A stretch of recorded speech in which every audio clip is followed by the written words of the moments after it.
இனிய தமிழ் நண்பர்களே, தெய்வீக குரலில் மனித குரல் என்ற தலைப்பில் மீண்டும் உங்களை சந்திப்பதில் மனம் மகிழும் டாக்டர் எம் சந்திரசேகரன், ஸ்ரீ மீனாட்சி மருத்துவமனை, ஓமலூர்.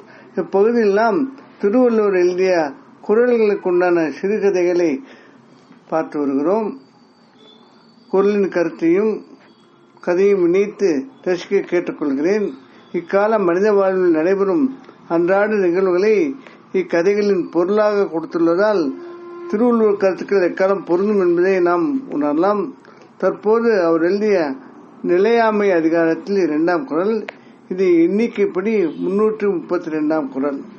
குறள் என்னவென்றால், கூத்தாட்டு அவை குலாத்தற்றே பெருஞ்செல்வம் போக்கும் அது வலிந்தற்று. இதன் பொருள் என்னவென்றால், பெரிய செல்வம் வந்து சேர்தல் கூத்தாடும் இடத்தில் கூட்டம் வந்து சேர்வதை போன்றது. அது நீங்கிய போதிலும் கூத்து முடிந்ததும் கூட்டம் கலைவது போது ஒரு சூழ்நிலைதான். இதன் கதையை பார்ப்போம். சுருளியப்பன், மங்கம்மா உழைப்பாளிகள். பரம்பரை 15 ஏக்கர் விவசாய நிலத்தில் கரும்பு, மஞ்சள், காய்கறிகள், மாமரம், சிறு தானியங்கள் என பல வித பயிர்கள் பயிரிடுவர்.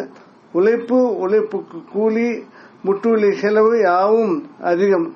15 ஏக்கர் இருப்பினும் வருவாய் சொல்லும்படி பெரிதாக இருக்காது. ஒரு இருசக்கர வேண்டி, மகள் கல்லூரி படிப்பு, கொஞ்சம் மங்கில் இருப்பு என வாழ்வு சென்று கொண்டிருந்தது. சுருளியப்பன் தந்தை முறைப்படி மகனுக்கு எழுதி தராததால் நிலம் தொடர்பாக பங்காளி சண்டை, கோர்ட்டு தகராறு வழக்கு 15 வருடமாக நடந்து வருகிறது. செலவுகள் அதிகம். இதனால் மனதில் நிம்மதி குறைவு. ஆனால் கடந்த 6-7 வருடங்களில் வருவாயில் மாற்றம்.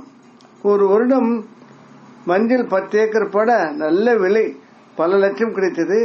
மற்றவர்கள் அடுத்த வருடம் மஞ்சள் போட இவர் 10 ஏக்கரில் கரும்பு சாகுபடி செய்தார். அரசு நிர்ணயித்த அதிக விலை, பருவகால மாற்றங்களால் கரும்பு அதிக விலைக்கு விற்க பல லட்சங்கள் கிடைத்தன. அடுத்த வருடம் அவர் வளர்த்த 300 மாமரங்கள் நல்ல மகசூல் தர ஏற்றுமதி வியாபாரி பல லட்சங்களுக்கு குத்தகை எடுத்து நல்ல வருவாய் தந்தார்.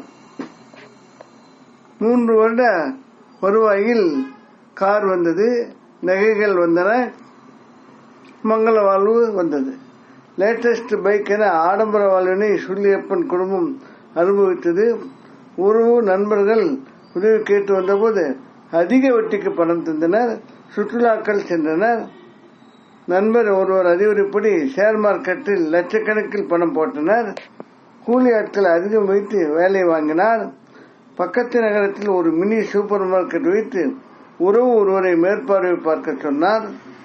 சென்ற வருடம் பஞ்சாங்கம் பார்த்து காய்கறி, தக்காளி, வெங்காயம் பஞ்சம் என அறிந்து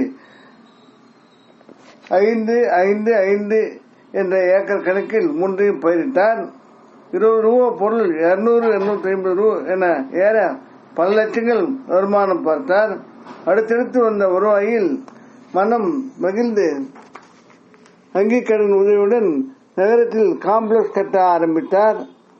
விவசாய முன்னேற்றம், எதிர்கால சேமிப்பு, காப்பீட்டு திட்டங்கள், சேவைகள் எதிலும் முதலீடு செய்யவில்லை. நிலைமை பல காரணங்களால் தலைகீழானது. கோர்ட் வழக்கு பங்காளிகள் பக்கம் தீர்ப்பாகி 5 ஏக்கர் நிலம் இழப்பாகியது. அவற்றில் சம்பாதித்த செல்வத்திலும் பங்கு தர வேண்டியதாயிற்று. உலக பொருளாதார சூழலால் ஷேர் மார்க்கெட் முதலீடு நஷ்டமானது. கொரோனாவுக்கு பிறகு பொருளாதார சூழல் குறைவானதால் வட்டிக்கு கொடுத்த முதலும் திரும்பி வரவில்லை, வட்டியும் வரவில்லை.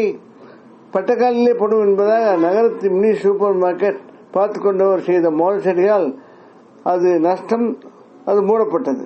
காம்ப்ளெக்ஸ் கட்டிட வேலை பாதியில் தொடர முடியாமல் நின்றுவிட்டது. விவசாய ரூபாய் நஷ்டம், மனக்கவலையால் ஆரோக்கிய குறைவு, நகைகள், கார் போன்று விற்கக்கூடிய எல்லாவற்றையும் விற்று அதுவும் அவசர தேவைக்கு விட்டதால் அடிமாடு விலையில் விற்றனர் வங்கி கடன் அடைப்பதற்கு. இப்போது முன்பை விட அதிக வறுமை. ஊர் பெரியவர்கள் நிலை உயரும் போது செய்ய வேண்டியதை செய்யாததே இதற்கு காரணம் என்றனர். அன்பு நண்பர்களே, அதாவது சேமிப்பு அப்படிங்கிறது காலங்காலமாக உள்ள ஒன்றுதான்.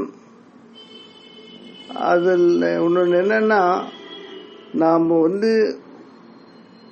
ஒரு மகிழ்வாகட்டும் ஒரு வருவாயாகட்டும் அது நிலையானது என்று நாம் நினைத்து அது தொடரும் என்று நினைத்து, மனிதர்கள் யாரும் அப்படிதான், நாம் பலவிதமான செலவுகளை செய்து பலவிதமாக நேரத்தை வீணாக்கி நாம் அந்த கிடைத்த பலன்கள் அனுபவிக்கிறோம். அந்த மாதிரி அந்த கிடைத்த பலன்கள் அனுபவிக்கும் போது ஒரு சில சமயம் அவற்றை கொஞ்சம் மிகையாக அனுபவிக்கும் போது செலவுகள் கூடவும் வாய்ப்புள்ளது. அதே சமயத்தில் ஒரு ஆரோக்கியம் கிடவும் வாய்ப்புள்ளது. அதே சமயத்தில் சேமிப்புகள் இல்லாத ஒரு சூழ்நிலையில் எதிர்காலத்துக்கு சிரமம் வரும் சூழ்நிலையும் அதில் மறைந்துள்ளது.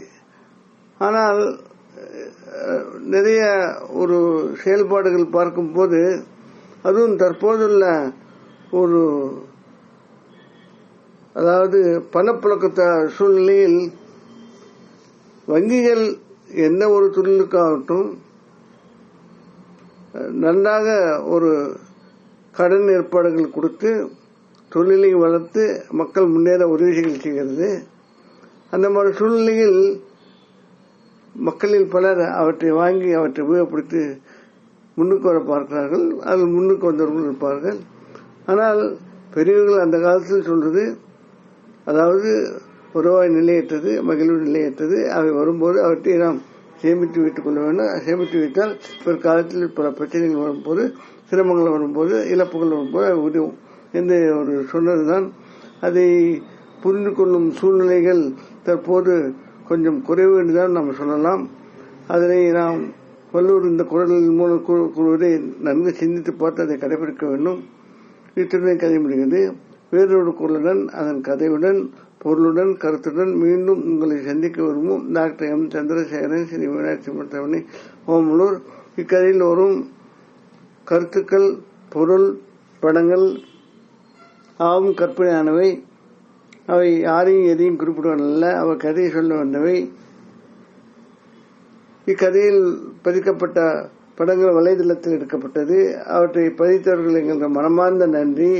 இக்கதையினை மற்றவருக்கு அனுப்பி இலக்கிய சேவை செய்து கேட்டுக்கொள்கிறேன். மனங்கவர் முருகனால் தமிழ் மேலும் வளர்ந்து மக்கள் வாழ்வு வளம் பெற வேண்டி விடைபெறுகிறேன். வாழ்க தமிழ், வாழ்க திருவள்ளுவர், வாழ்க திருவள்ளுவர் இனங்கள். வணக்கம்.